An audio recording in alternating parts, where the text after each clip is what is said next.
सभी को जय श्री राधे, जय श्री कृष्णा।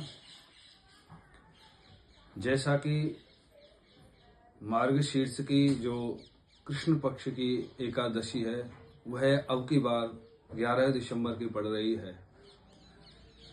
इसमें युधिष्ठिर भगवान श्री कृष्ण से पूछते हैं, प्रभु आप मुझे 26 एकादशियों के व्रत के विषय में तथा नामों के विषय में आपने बहुत अच्छा श्रवण कराया। इसमें सबसे उत्तम एकादशी कौन सी है? तो भगवान श्री कृष्ण कहते हैं, युधिष्ठिर 12 महीने की एकादशियों में मार्गशीर्ष के शुक्ल पक्ष की जो एकादशी है उसका नाम मोक्षदा एकादशी है। इसको करने से जीव जन्म मरण के बंधन से मुक्त हो जाता है और हमेशा के लिए भगवान में लीन हो जाता है। इसके पौराणिक कथा मिलती है कि एक गोकुल नगर में एक वैशाखन नाम का एक बड़ा ही धर्मात्मा राजा था। वह रात को सो रहा था तो उसने रात्रि में स्वप्न देखा, और स्वप्न में क्या देखा कि जो उसके पिता हैं वह घोर नरक वास कर रहे हैं, नरक में बड़ी कष्टप्रदी यातनाएं भोग रहे हैं। तो इससे वह धर्मात्मा राजा व्यथित हो गया और दुखी हो गया। प्रातः काल जब हुआ तो अनेक वेद पाठी ब्राह्मणों के पास गया, अनेक महात्माओं के पास गया और जाकर के निवेदन करने लगा कि कोई ऐसा उपाय है जिससे मेरे पिता की उस नरक से मुक्ति हो सके। क्योंकि सबको बताया कि मैंने रात में स्वप्न देखा और उसमें देखा कि मेरे पिता नरक में यातनाएं भोग रहे हैं। तो सभी से निवेदन करने लगा कि किसी भी उपाय से मेरे पिता की मुक्ति हो सकती है। तो कुछ वेद पाठी ब्राह्मणों ने बताया कि यहाँ पर एक पर्वत ऋषि नाम का एक महात्मा है, उनका आश्रम है, आप उनके पास जाइए, आपकी समस्या का समाधान वो कर सकते हैं। तब वह वैशाखन नाम का राजा वह पर्वत ऋषि के पास गया और जाकर के निवेदन करने लगा और कहा, प्रभु मैंने रात्रि में स्वप्न देखा और उसमें देखा कि मेरे जो पिता हैं वो घोर नरक में यातनाएं भोग रहे हैं, नरक वास कर रहे हैं, बड़ी कष्टप्रद पीड़ाएं वहां पर भोग रहे हैं और वो दुखी हैं। मैं चाहता हूं कि उनका उद्धार हो, क्योंकि एक पुत्र का फर्ज बनता है कि येन केन प्रकारेण अपने पिता का उद्धार कराए, यही एक पुत्र का दायित्व बनता है।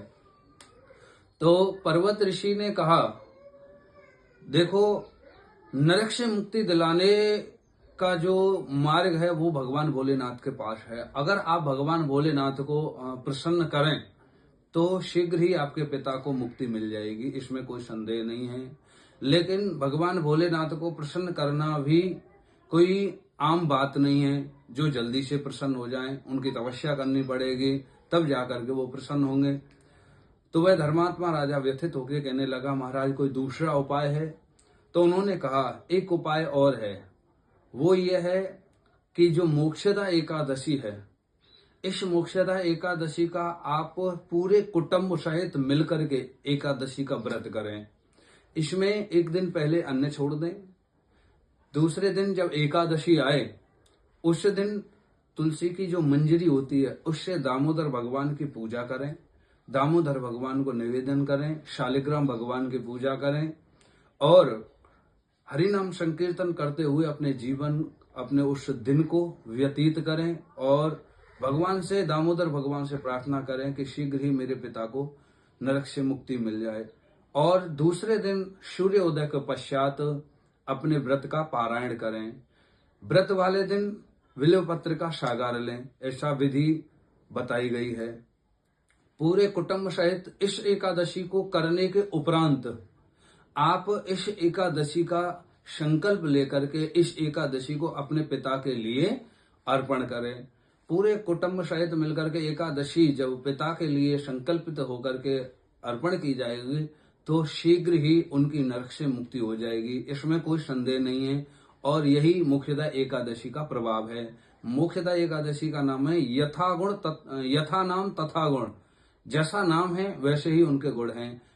इसलिए सभी वैष्णवों से मेरा निवेदन है कि इस मोक्षदा एकादशी को आप सभी करें, मिल करके करें। इस बार 11 दिसंबर को पड़ रही है वैष्णवों की और स्मार्तों की, सभी मिल करके करें और अपने जीवन मरण से मुक्ति का प्राप्त करने का एक सरल साधन ये एकादशी है।